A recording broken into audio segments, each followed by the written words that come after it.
Welcome to the Retrieving Catholicity Podcast, where we think about life and ministry in light of the whole truth, the whole church, and why it matters for the whole world.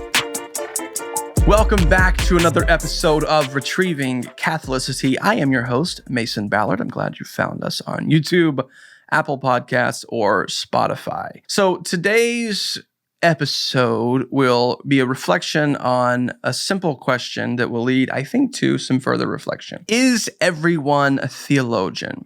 Are all people theologians? Am I a theologian? Are you a theologian? Are all Christians, specifically, theologians? And there are different, this debate comes up occasionally online, and you're like, what algorithm are you in? I've never seen this debate, right? There are some Christians who find that language helpful to say, like, listen, everyone's a theologian. It's inevitable that you're a theologian. And others are like, well, not everyone is a theologian, right? And I'll use the common sense to answer the question, is everyone a theologian or not? And then I will riff on why that matters and why it's of significance to you and me and us on this podcast episode. The first thing I would say is that in a very basic sense, everyone who talks about God is using theological reasoning and theological language. And the question is not whether or not a person is discussing doctrine, it's how are they doing it? Are they doing it well or not? So in other words, if you said everyone's a theologian, and we'll just like confine this to Christians for a second, just for ease and clarity. Every Christian is a theologian in as much as he or she thinks about God and then talks about God. And so if theology, how do we want to define theology? If we just define theology as like the knowledge of God and the study of all things in relation to him, then there is a very basic and fundamental sense where everyone is a theologian, because everyone is meant to know God, to study God, to articulate our doctrines of God in ways that are biblical and clear, even if they are not comprehensive. For how could we comprehensively talk about the greatness of our God? There's a level of mystery there that we would be fools not to hold to and to enjoy together. But nonetheless, we can say true things about God because God has made himself known to us, right? In an act of extreme divine grace, that us created beings can know our Creator God, even if we can't know everything about him and wrap our arms completely around him. Like, even if he is so far above and beyond our comprehension, still we can know him and know him rightly and know him well and speak truly about him. So in one sense, the answer is yes, everyone is a theologian. Because we talk about God, we talk about all things in light of God. And so the task is then to be a good theologian. But there's another sense in which the answer is no. It's just, how are you using the term? Is everyone a theologian? Meaning, is everyone vocationally trained to articulate Christian doctrines historically, biblically, and systematically? And the answer to that is certainly no. So I just graduated with my PhD in historical theology, and for whatever reason, the word theologian is something that I dare not ascribe to myself, frankly. I would love to, and maybe as a junior scholar, it could apply to me in a sense, but I feel so utterly unworthy. It's like being called pastor. But to me, and maybe this is bad or says more about me, I don't know, but it's true. So on a podcast, I'll say it. Like, it is a supreme honor to be called a pastor, and I think that is a weighty thing. And for years, I was like slow to use that terminology, maybe because of my own lack of confidence or whatever. Theologian is even more so because it brings with it this air of like knowing these things about God. In other words, I'm not saying serving in the church is less than serving in the academy, because I don't believe that at all. In fact, I would believe that like the academy should serve the church in some way, and so that the office of a pastor is a really weighty thing. So I'm not saying like, oh, just a pastor is over here, a theologian. Wow, that's really no. What I'm saying is like the terms themselves engender sort of a harrowing response, and theologian specifically. So I would feel almost arrogant to refer to myself as a theologian. And it might fit. Like I've had to do language training. I've had to do all that comes with a Master of Divinity degree, and then a PhD in historical theology and theological studies degree. So there's a good bit of training that goes into it. But I would say even with me, like there are people who are way more trained than me. Okay, like way more trained than me. Like I don't like they've studied more languages. They know those languages better. They have read more sources. They know more arguments. They have better logic. They're more familiar with their primary source work. Like there are like first-rate scholars and first-rate theologians out there. And so I want to make sure that we keep a category for people who dedicate their lives to the study of languages, the study of texts, the study of logic, the study of philosophy, the study of theology, and how all of these things fit together. So is everyone a theologian in that sense? Well, in that sense, the answer would be no, because everyone is not able or willing or even called, nor should they, spend an exorbitant amount of time researching all of these things to become a theologian. So I think to answer the question rightly, is everyone theologian? We have to give the ultimate academic juke, which is just, what do you mean by that? Is everyone a theologian? Yeah. Should we think rightly about God and all things in relation to God? Yes. Boom. Every Christian's a theologian. Is every Christian a theologian? Well, is a theologian a scholar who is academically trained to speak dogmatically or to speak systematically or to understand these things historically and logically and philosophically? Sure. Well, then that person who is credentialed in that field is going to speak with a different authority than someone else. And they've earned it, not because they have those credentials, but because they've done the work. And I think in a moment, we'll talk about whether or not you should consider being like a professional theologian or like going to seminary and at least being a very well-informed, normal person theologian, to use the definition over here. And one of the things that I want to make sure is clear, the point of a dissertation is the content and the process. And so if you're not willing to, like, if you don't want to undergo the process, you don't want to learn the content, then like the credentials are not that impressive. Like here's what those credentials mean. It means a committee of people believe that you have made a distinct contribution in one particular argument on one particular topic. And that's where your expertise begins. And at least as far as those credentials are concerned, it's where that expertise ends. Now, they do also mean that you are willing to suffer and work really hard. And so I'm not saying they don't give you any other information about a person. But they also don't mean this person is super smart, super intellectual, or they know everything about everything, right? And so the content is the point. So is everyone a theologian? Inasmuch as we think about God, yes, and talk about God, yes. But inasmuch as we are trained to do so historically, systematically, etc., the answer is no. And I want to make sure that when we use that language of everyone's a theologian, we don't collapse all these things together, and we don't lose that category. For we need people, men and women, who are trained theologians to serve in local churches, to serve in seminaries, to help people think deeply about God and all things in light of God. Now, let's switch back over here to this idea that you are a theologian, and I want to throw gasoline on that idea now that we have gotten it correctly defined. Okay, well, correctly in as much as I think it's correct, right? Now that we understand at least that we're not all theologians in the vocational sense or the technical sense, but there is a real sense in which we are all called to know God rightly and serve God rightly, to talk about God rightly, to think about God rightly, that these things are like really, really significant, that doctrine and devotion serve one another. And church member, just ordinary Christian, like this has so much, this is just consequential for you, okay? Because theology is not just for me as a pastor or for you as a pastor, if you're a pastor watching this, but our goal as pastors, one of our goals at least, is to help the people of God be everyday theologians.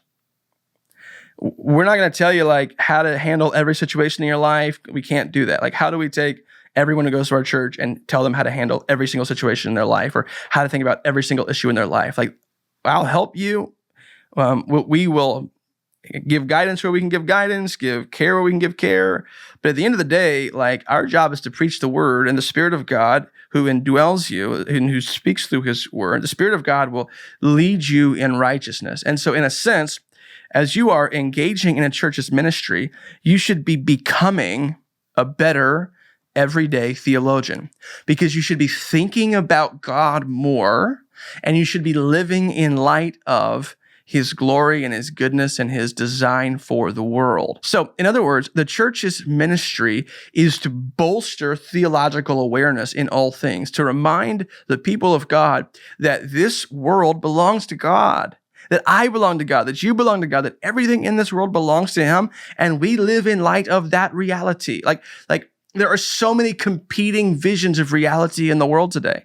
There's materialism, that all we need or believe is all that is the things we can see, touch, feel, and we can live for pleasure and comfort and status. And if we're not careful, like, God is completely relegated to this thing that we sometimes do on Sundays, who gives us morality, who gives us an answer to questions about what happens after death, and who eases our conscience, but he has no real active say in how we think and how we live and what we do on a random Tuesday, if you will.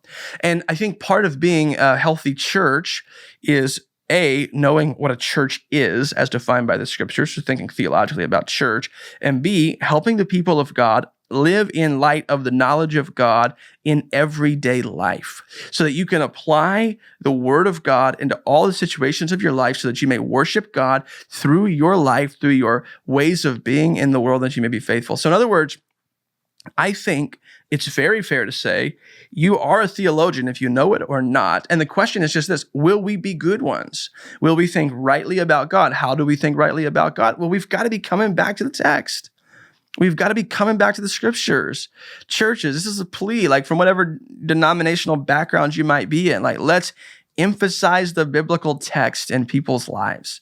Let's preach it. Let's explain it. And evangelical churches, this is sometimes we love to dunk on, more mainline traditions because they don't preach the Bible in the way that we preach the Bible. And I think that is a fair criticism.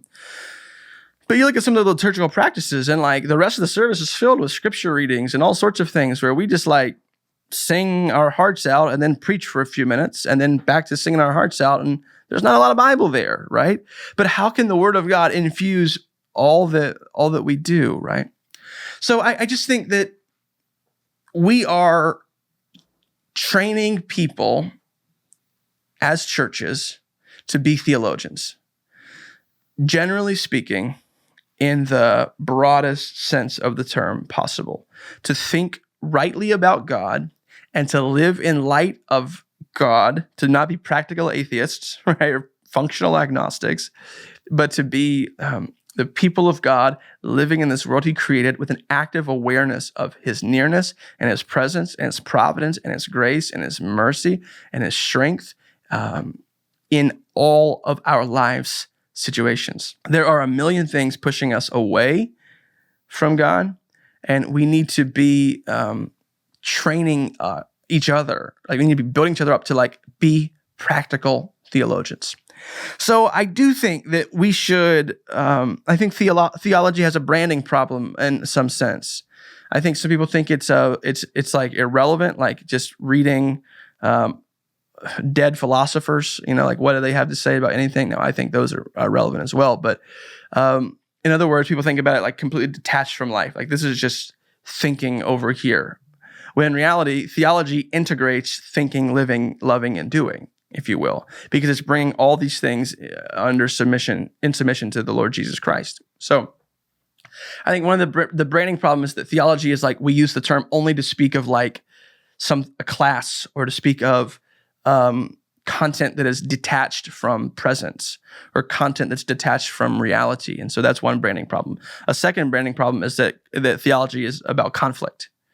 Don't talk, as I said earlier, don't talk about religion and politics, So I do think that the theology has a branding problem. And so my hope is that in podcasts like this one, some episodes have been pretty theological, but some episodes have just been really straightforward and really devotional, because I think that Retrieving Catholicity involves breaking down some of those divides between devotional and theological. Now, again, not doing away with those divides completely.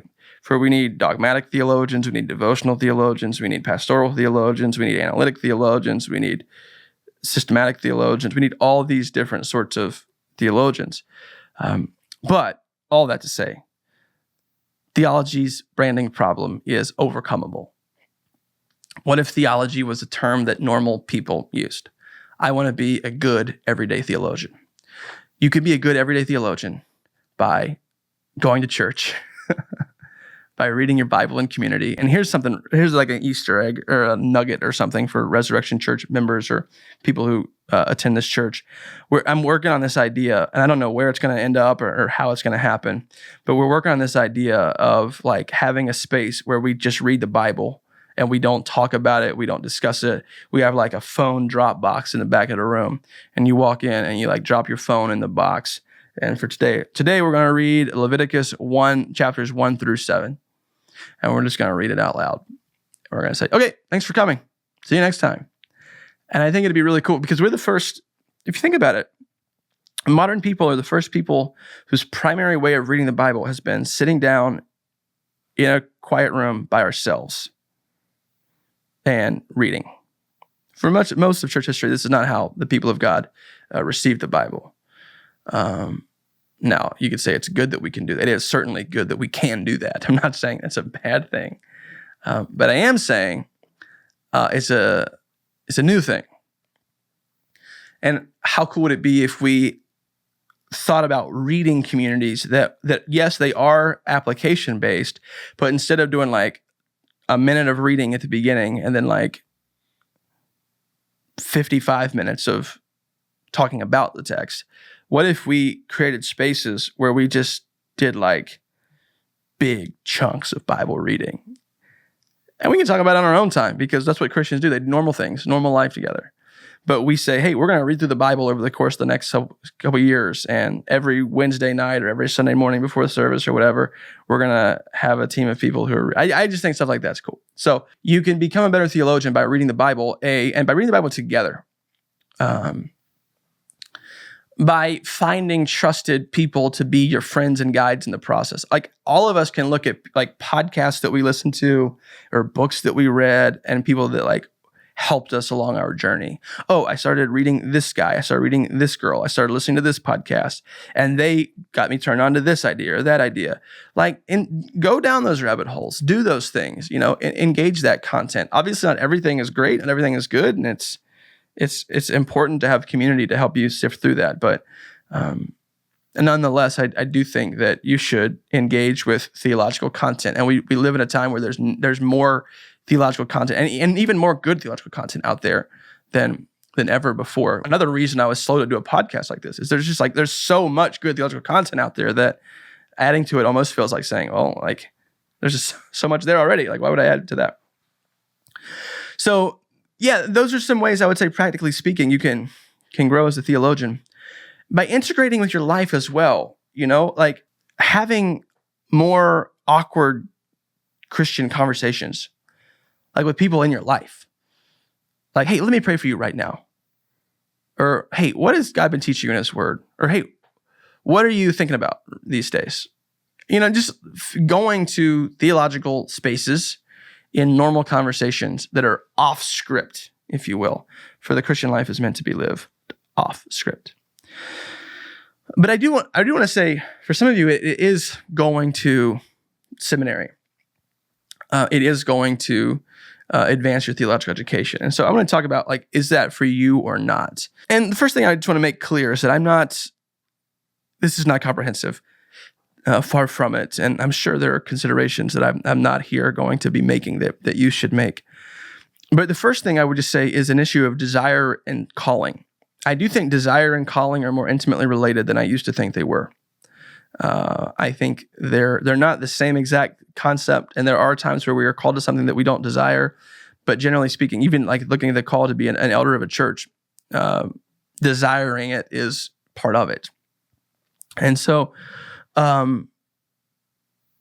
do you desire more formal theological education? By more formal, I mean writing papers that get graded, reading books and taking comprehension quizzes on those books, reading things or listening to lectures and then having dialogue about them, or getting curriculum, receiving curriculum that has been thought through by people to train you in a particular way. The first thing is a question related to calling and desire.